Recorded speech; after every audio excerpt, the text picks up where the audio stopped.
Your life will change the moment you decide to do something different for yourself. Living aligned with your values, showing up for yourself, choosing yourself isn't always comfortable. You build that confidence, you build that trust, you know that you can get through hard things. None of it matters if you do not have self-worth. Those things are not going to create self-worth. They're going to help you see it. Welcome back to the channel, or welcome to the channel if you're new. Today's video is a little bit of a reflection on a lesson that, yes, I've learned, especially in my past 3.5 years of sobriety, but something that I had struggled with literally my entire life. And I know that so many people struggle with self-worth. So this isn't a dedicated sobriety video, though I'll also touch on how sobriety and, abstaining from alcohol has made a huge impact in my life and on my self-worth. But I want to talk about some things that really can apply to anyone who's really struggling to feel that worthiness. The thing is, most of us are constantly performing for validation, acceptance, and love every single day, and we don't even realize it. Some people never realize it, never break out of that cycle. And very simply put, the TLDR, the more we try to find and define our worth outside of ourselves, the more miserable we become. And by doing so, we are playing an active part in sort of diminishing our worth to ourselves. First things first, I feel like we need to define what self-worth actually is, because I think a lot of people, again, myself included for a very long time, confused different terms for self-worth. Self-love, confidence, self-esteem, all of those are a little bit different. Self-worth is the knowing that you are unconditionally worthy exactly as you are in this moment and in all moments. That means you are worthy when you are successful and feeling beautiful and loved. And it also means that you are just as worthy when you are struggling, when you are alone, when you have disappointed people, when you are in the deepest, darkest rock bottom pit of your life. Self-worth is the foundation for every moment in your life, the roller coaster that is life, the ups and downs that are all included. It is separate from self-love, on how you treat yourself and how you take care of yourself. It's different from confidence, which builds over time in your belief in your abilities and in your trust in yourself. Your inherent worth exists from the moment you are born until the day that you die, and nothing you can do or say or feel or believe can change that. And while that sounds so simple, it's one of the most difficult things for us to grapple with, and many of us will spend a lifetime struggling with this concept of self-worth and doing the work to constantly remind ourselves of this fact. A lot of our adult beliefs about our self-worth are shaped much earlier in our life, including things like our childhood, the kind of things that our parents and caretakers, the kinds of things that our caretakers said about us, which for some of us didn't really set us up for success on that front. So if you have parents that instill in you that your worth is tied to your performance or how you present yourself, or that you are somehow unlovable, or that there's something wrong with you, those things in early childhood really get wired in our brains. And that is never, ever your fault. These are things I need to tell myself all the time too. And I say that because for some people later in life, it is extra challenging. On top of the normal human struggles to feel worthy, some people have an even further setback to reach that point, because they are not only dealing with all of the standard doubts and imposter feelings, but they are also juggling, a weight that comes from way earlier on in life, where things like therapy are just so crucial to break that down so that you can start working through it.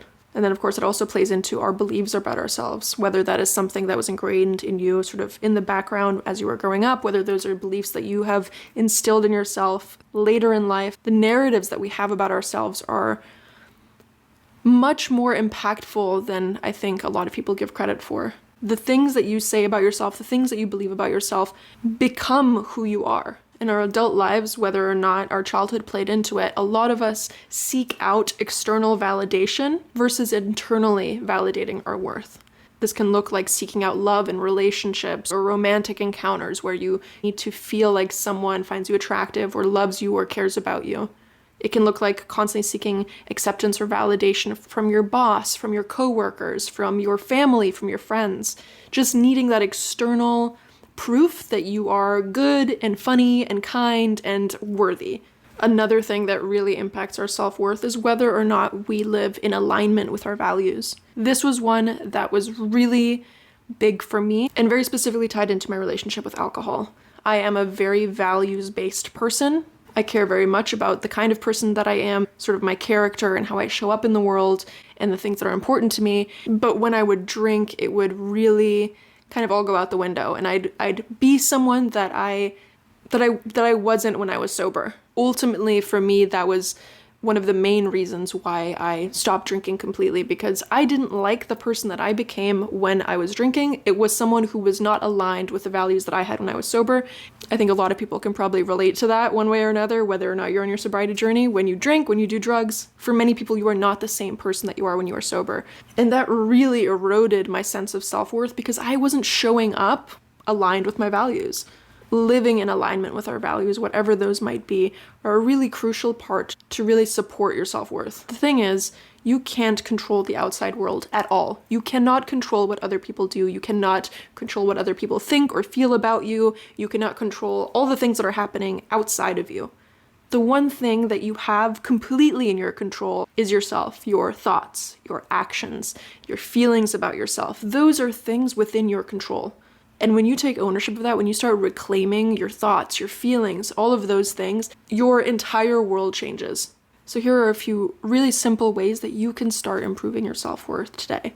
Number one is to speak to yourself as someone that you care about. And in most cases, obviously, that's how you speak to yourself in your mind. The things that you say to yourself matter. If you wouldn't look your best friend in the eyes and say, you are so ugly and fat and you're so dumb and how could you possibly have missed that one thing at work? And obviously that means that you are useless and everyone hates you. If you wouldn't say that to your best friend, to your sister, to your brother, to your mother, what on earth makes you think that you deserve to say that to yourself? And it takes a lot of time and energy and work to rewire those thoughts. But the first step is actually acknowledging them when they happen. A lot of us have sort of an internal monologue, a narrative that's always going without us even realizing it. So start to become aware of your thoughts, whether that's through daily meditation or prayer, or just noticing it when it happens. When you have a thought about yourself, whatever that might be, maybe you mess something up at work and you think, oh my gosh, I'm so stupid. How could I have messed that up? Notice that thought. You acknowledge that thought. And then you respond to that thought in your mind. It might sound silly in the beginning, and I feel like I've mentioned this in other videos too, but literally you start talking back to yourself and you go, whoa, I see where you're coming from. I know that was upsetting and frustrating and maybe someone got mad at us, but I am not useless. I'm not a failure. I'll do better. I'll learn from this, but I am not stupid. And it doesn't have to be perfect, but slowly as you start to become more aware of your thoughts and breaking them down, just pausing when you have that thought to see where it came from, over time you start to have a better control of the kinds of stories that you're telling yourself about yourself. Another thing that was also really important to me in my sobriety was making and keeping small promises to yourself. Building trust in yourself is huge to supporting your self-worth. And again, so many of us are so worried about disappointing other people and letting other people down that we never think about all the ways that we disappoint and let ourselves down. When I was drinking, I constantly broke promises to myself. Even just small things, like I would say, okay, I'm only having 2 drinks tonight, and I'd have 4. Or I'd say, okay, I really want to get back to the gym. I really want to start focusing on my health and exercising better. And then the weekend would come around and I'd wake up hungover and I'd go, nah, I'll start next weekend. All of those little things where I had something that was important to me, my health, trying to drink less, trying to improve my relationships with other people, and then my actions would constantly undermine those goals and that effort that I wanted to put into my life. You need to wake up and start choosing yourself. And that doesn't always feel comfortable. I think we often confuse this step with something like self-love, where we're like bubble baths and face masks and soft days, which is great and important too. But living aligned with your values, showing up for yourself, choosing yourself, respecting and trusting yourself isn't always comfortable. That means having discipline. That means doing things that you don't feel like doing. Deciding to quit drinking was not an easy choice, was not a fun choice. I didn't feel like being a 24-year-old that didn't drink. I still have days where I think, oh my gosh, what am I doing? Here in my 20s, people are out partying, having a great time, and what, I'm just going to deprive myself of all joys? I still have those thoughts. And I have to remind myself that I made this decision because I love myself, and I love my life more when I'm not drinking than when I am. And every single day I have to stand by that choice, and most days it's really easy, and some days it f***ing sucks. When I started my sobriety journey, every single day that I went without drinking, right, even when it was really, really hard, I went to bed and thought, okay, wow, I really showed up for myself today. I did something that was hard because I love myself. And all the times where I got really close to just like throwing it out the window and saying, screw this, I reminded myself of that feeling. How do I feel when I go to bed sober? I can't say that alcohol ever made me feel proud of myself for any reason. And the moment you decide to start showing up for yourself, starting with small things, right? It doesn't have to be sobriety. It can be setting aside 3 minutes in the morning to practice positive affirmations or to be more conscious of your thoughts. It doesn't have to be something big. As you start showing up for yourself in whatever way that is, you build that confidence, you build that trust. You know that you can get through hard things. You know that you are going to show up for yourself even when you really don't feel like it, even when no one else does. But it's really important to remember, and I want this to be like underlined, those things are not going to create self-worth. They're going to help you see it. Like I said at the beginning, your self-worth is inherent. You are worthy of your love and your respect and your kindness, no matter what you do. Even when you are in bed and you can't get out of bed and you can't make it to the shower and you can't clean your room and you can't go to work and you can't do anything right, it seems, you are still worthy. And it becomes this very delicate cycle, right? Where if you don't feel like you are worthy, you don't feel like you deserve to show up for yourself, and it kind of self-perpetuates. And you really have to break that cycle. And that can be really uncomfortable in the beginning. It doesn't matter if the whole world thinks you're incredible and beautiful and lovely and kind and funny and smart. It doesn't matter how much money you have or how successful you are in your career. It doesn't matter if you have a great house and nice clothes and a fancy car. None of it matters if you do not have self-worth. Your life will change the moment you decide to do something different for yourself. But you cannot shame yourself into change, into growth. You have to come at it with compassion. You have to know that you are worthy before you can take that first step towards any kind of different life. Because your self-worth is not something that you find, it's something that you remember. And that doesn't come from out there anywhere, it comes from right here. Let me just make it super, super clear. You are inherently worthy, exactly where you are right now, wherever you're watching this, whether you feel good about yourself, whether you feel terrible about yourself, whether you have done anything right this week, whether you are successful, whether you are afraid, no matter where you are in this very moment, and I'm talking to you, you are worthy. You are worthy of your kindness. You are worthy of your own respect. You are worthy of effort. So I want you to sit here right now with me, and I want you to say it, whether it's out loud or just in your head. I want you to say, I am worthy. I am worthy of my own respect. I am worthy of effort. I am worthy of my love, no matter where I am or what I have done. My thoughts do not define my worth. Other people do not define my worth. My work or my studies don't define my worth. My family doesn't define my worth. I am the only person that can define my worth, and I choose today to feel worthy of all of these good things. Remember, you are always one decision away from a completely different life.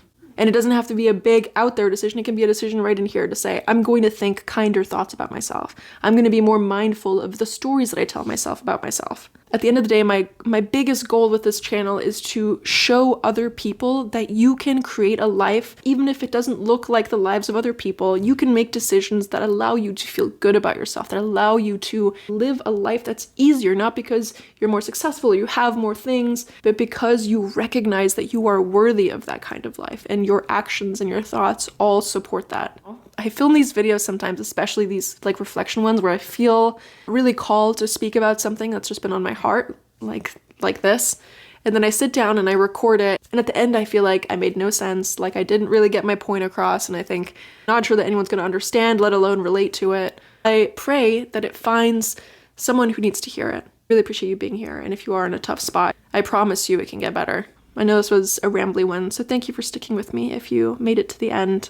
Check out my other videos. I've got a couple rambly ones like this. I've got sobriety content if you did land on this because you are on your sobriety journey or reflecting on your relationship with alcohol. I share a lot about sort of giving up alcohol in my 20s to live a better life and what that looks like, tips and reflections and things like that, plus vlogs. I also do beauty videos, so I feel like the channel is just a good reflection of all the things that I like. Thank you so much for joining me. I hope you have a lovely day or evening or night whenever you're watching this.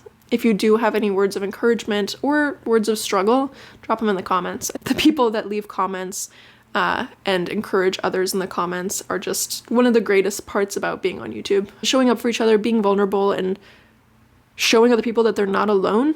So thank you for everyone who makes this channel and so many other places on the internet a supportive and uplifting community. I think we could go for a little bit more of that in this world. So thank you for your part in it. Okay, that's it for me. I'm going to wrap this up, sending you lots of light and love and blessings.